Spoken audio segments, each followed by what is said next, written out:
Hello, my name is Rahman और आज हम करेंगे यूपी बोर्ड 2024 का क्वेश्चन नंबर 3। आप देख सकते हैं ये है क्वेश्चन तुम्हारे पेपर में लगभग 6 मार्क्स का आया हुआ है। आइए क्वेश्चन करते हैं।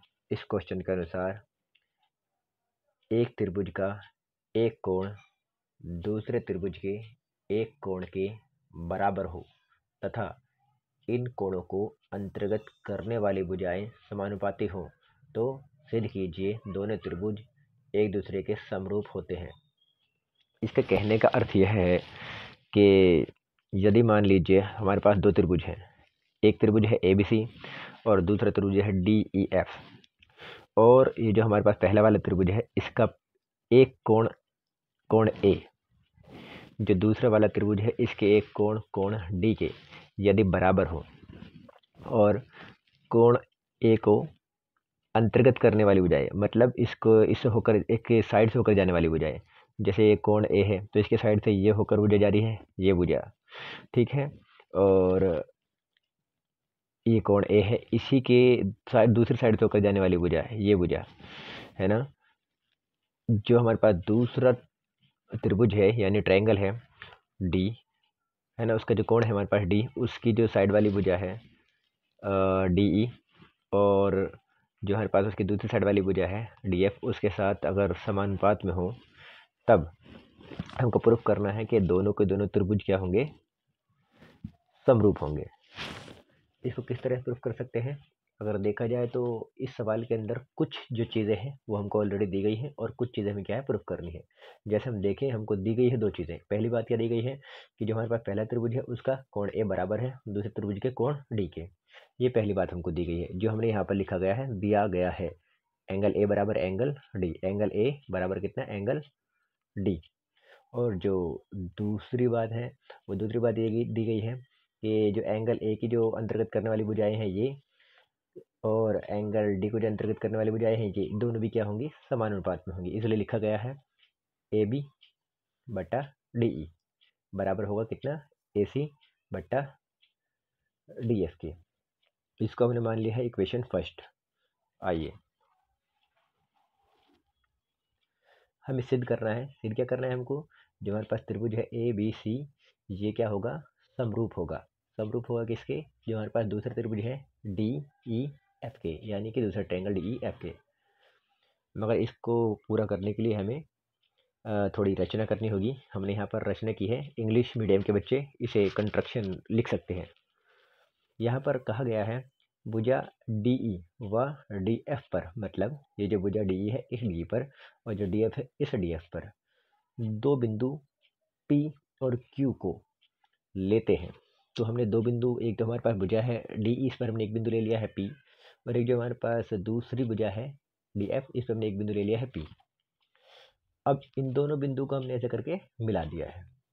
तो वही बात को हमने यहाँ पर लिखा है कि जो भुजा हमारे पास D है DF है, उस पर हमें दो बिंदु माने हैं P और Q, है ना, और उनको क्या है, इस प्रकार लिया गया है। इस प्रकार मतलब उनको मिला दिया गया है और उनको इस प्रकार लिया गया है कि जो हमारे पास एक ट्रायंगल बनना है DPQ, इसकी जो ये वाली साइड होगी तुम्हारे पास DP, ये क्या होगी, बराबर आ रही होगी। कौन सी? जो हमारे पास पहला वाला ट्रायंगल है जो AB है उसके। और इसी प्रकार जो इसकी जो दूसरी वाली साइड है DQ, वो बराबर होगी किसके, जो हमारे पास पहले वाला ट्रायंगल उसकी साइड AC के। अब इसको हम इक्वेशन 2 मान लेते हैं, इसको इक्वेशन हम मान लेते हैं थर्ड। फिर हम लिखते हैं समीकरण 1, 2 और 3 से। समीकरण 1, 2 और 3 से, इसका मतलब ये होता है कि हम समीकरण 1, 2 और 3 को क्या कर देंगे, कंबाइंड कर देंगे। ये समीकरण 1 है हमारे पास, ये 2 है हमारे पास, और ये 3 है हमारे पास। अब आप देख सकते हो कि जो समीकरण 1 है वहाँ पर AB है, समीकरण 2 में AB के बराबर DP है, तो हमने यहाँ से AB हटा दिया है, इस जगह पे कितना लिख दिया है, DP। देखिए यहाँ पर क्या है, यहाँ से AB हट गया है, हम यहाँ पर इस इक्वेशन को यहाँ पर लिखने जा रहे हैं। और इक्वेशन देखो यहाँ पर AB था तो AB को हटा दिया गया, और AB को हटाने पर क्या लिख दिया हमने, DP। बट्टे में DE था, DE का DE आ गया है, बराबर का बराबर आ गया है। यहाँ पर AC है और AC को हमने हटाया है, और AC की जगह पर समीकरण 3 में हमारे पास क्या है, DQ। हमने यहाँ पर क्या रखा है कि यहाँ पे जो AC है हटा के रखा हमने, AC की जगह रखा हमने DQ। अपन में DF का DF। इक्वेशन हमारे पास देखो 1, 2, 3 तो हो ही चुकी थी, अब कौन सी हो जाएगी, 4। फिर हमने थोड़ा कैलकुलेशन की है, इस वाली साइड से भी 1 माइनस किया है, इस वाली साइड से भी 1 माइनस किया है। अब हम क्रॉस मल्टीप्लाई करने वाले हैं। क्रॉस मल्टीप्लाई मतलब इसके अपॉन में 1 मान लेंगे, इसके अपॉन में भी 1 मान लेंगे। अब यहाँ पर क्या होगा, थोड़ा समझने की कोशिश करते हैं। देखिए हम क्या करेंगे, डी पी कम डी पी, यहाँ पर डी पी ऐसे ही आ जाएगा। फिर माइनस का ये अपना माइनस भी ऐसे ही आ जाएगा। फिर यहाँ पर जो अपॉन में हमारे पास ये है डी के मल्टीप्लाई करेंगे, डी कम डी हमारे पास आ जाएगा और बट्टे में इसी प्रकार से डी कम डी ये बट्टे में आ जाएगा। फिर हमारे पास बीच में बराबर का निशान है, ये बराबर निशान ऐसे ही आएगा हमारे पास। और फिर इसके बाद यहाँ पर हम एक ही मल्टीप्लाई करेंगे डी क्यू के साथ, डी क्यू कम डी क्यू आएगा हमारे पास। फिर बीच में माइनस है, देखिए यहाँ पर माइनस था, ये माइनस आएगा। उसके बाद डी एफ कम डी एफ आएगा हमारे पास। और फिर पूरे बट्टे में कितना आएगा हमारे पास, डी एफ कम डी एफ आएगा यहाँ। इसके बाद हम यहाँ पर ध्यान से देखेंगे तो हमें पता लगेगा इसमें कि यहाँ पर क्या लिखा है, डी पी माइनस का डी ई। देखिए सवाल के अंदर देखिए, डी पी कितना है, ये इतना है ना। अब इसमें से घटा जा रहा है, इस छोटे वाले भाग में से घटा जा रहा है बड़े वाले भाग डी ई को, इसको घटा रहे हैं इसमें से। जब इस छोटे वाले भाग डी पी में से बड़े वाले भाग को घटाएंगे तो हमारे पास कितना, ये पी ई बचेगा। मगर छोटे भाग में से बड़े भाग को घटा रहे हैं, इसलिए ये जो आएगा माइनस का आएगा। तो यहाँ पे कितना, माइनस का पी ई अपॉन में जो हमारे पास डी था, डी का डी रहेगा, बराबर का बराबर रहेगा। अब ऐसे ही यहाँ पर देखिए ये क्या है, डी क्यू माइनस का डी एफ। डी क्यू इतना ही छोटा वाला भाग है, इसमें से घटेगा ये बड़ा वाला भाग डी एफ, है ना। मतलब जब हम इस छोटे वाले भाग में से बड़े वाले भाग को घटाएंगे तो ये जो निकल गया काय का निकल के आएगा, माइनस का निकल के आएगा। तो ये जो क्यू एफ होगा हमारे पास काय का होगा, माइनस का होगा, अपॉन में डी एफ का डी एफ। अब इस तरह से हम इस माइनस से माइनस क्या कर देंगे, कैंसिल कर देंगे। और कैंसिल करने के बाद हमारे पास पी ई अपॉन में डी ई बचेगा, बराबर क्यू एफ अपॉन में डी एफ बचेगा। इसी से इक्वेशन हम 5 मान लेंगे। फिर इसके बाद हमें याद है हमारी इक्वेशन ये 4 थी इधर, हम इस इक्वेशन 4 को और इस इक्वेशन 5 को डिवाइड करेंगे, है ना। और डिवाइड करने के बाद हमको एक हमारी जो है समीकरण 4 और समीकरण 5 उससे हमने लिखा गया, मतलब उसको हम डिवाइड करेंगे। डिवाइड करने के बाद हमको जो रिजल्ट मिलेगा वो ये होगा, ठीक है। आप देख सकते हो, मैं इसे आपको डिवाइड करके दिखा सकता हूँ साइड में।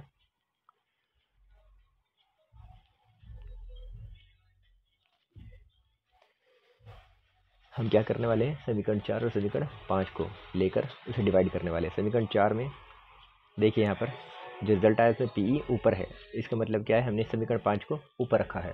तो पहले समीकरण 5 रखी जाएगी। समीकरण 5 में हमारे पास क्या मौजूद है, पी ई अपॉन में डी ई। इसको हम भाग करेंगे समीकरण 4 से। समीकरण 4 में हमारे पास कितना था, इसमें हमारे पास था डी पी अपॉन में डी ई। तो इसके बट्टे में कितना आएगा, डी पी अपॉन में डी ई। फिर समीकरण 5 का दूसरा वाला भाग जो बराबर के बाद है उसको लिखेंगे हम क्यू एफ अपॉन में डी एफ।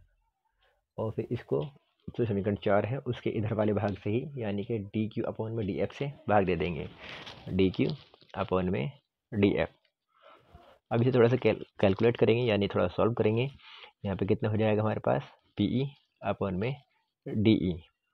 फिर इसको हम जब क्या कहते हैं, थोड़ा मतलब डिवाइड करेंगे तो ये रिवर्स हो जाएगा, ये डी ऊपर पहुँच जाएगा, अपॉन में डी पी आ जाएगा, अपॉन में डी पी आ जाएगा, बराबर ये क्यू एफ अपॉन में डी एफ हो जाएगा ऊपर ऐसे ही। और ये रिवर्स हो जाएगा, ये डी एफ ऊपर पहुँच जाएगा और डी क्यू नीचे आ जाएगा।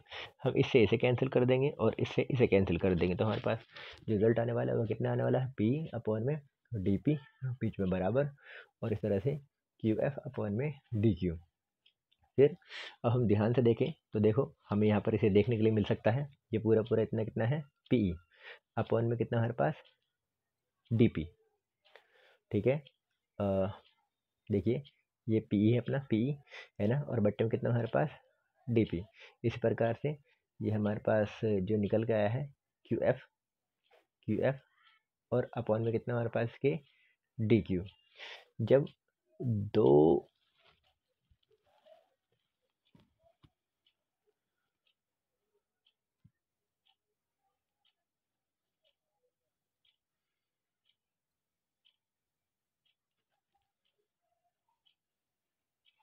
जब दो त्रिभुज की, देखिए अब एक त्रिभुज हमारे पास यहाँ पर कितना है, डी पी क्यू है, और यहाँ पर एक त्रिभुज यहाँ पे कितना है, डी ई एफ है ना। अब देखो यहाँ पर जो पी ई है, पी ई वो इसका भाग है, ये साइड है इतनी, है ना, और जो डी पी है, डी पी वो इतना भाग है। इस तरह से जो हमारे पास क्या कहते हैं, डी क्यू एफ है, क्यू एफ वो इतना भाग है, और जो डी क्यू है, डी क्यू वो इतना भाग है। जब एक त्रिभुज के इस तरह से भाग रेशियो में हो, है ना, और एक साइड दूसरी साइड के पैरेलल हो, तब क्या होगा, जो जो त्रिभुज होंगे तुम्हारे, वो त्रिभुज हमारे क्या माने जाएंगे, सर्वांग सम माने जाएंगे। तो इस तरह से क्या हो जाएगा, ये त्रिभुज हमारे पास डी पी क्यू ये क्या होगा, सर्वांग सम होगा। किस त्रिभुज के, जो हमारे पास डी ई एफ है, इस वाले त्रिभुज के। जब इसके सर्वांग सम हो जाएगा, तब क्या होगा, तब क्या होगा, तब हम थोड़ा आगे बढ़कर इस सवाल को सॉल्व कर सकते हैं। क्योंकि हमें, अगर हम शुरुआत में देखें तो हमने यहाँ पर कंस्ट्रक्शन में बताया था कि हमने त्रिभुज को इस तरह डिज़ाइन किया है कि जो डी पी है वो बराबर किसके है, ए बी के बराबर है ना। और इस प्रकार से हमने यहाँ पर बताया था कि जो डी क्यू है बराबर किसके है, ए सी के बराबर है।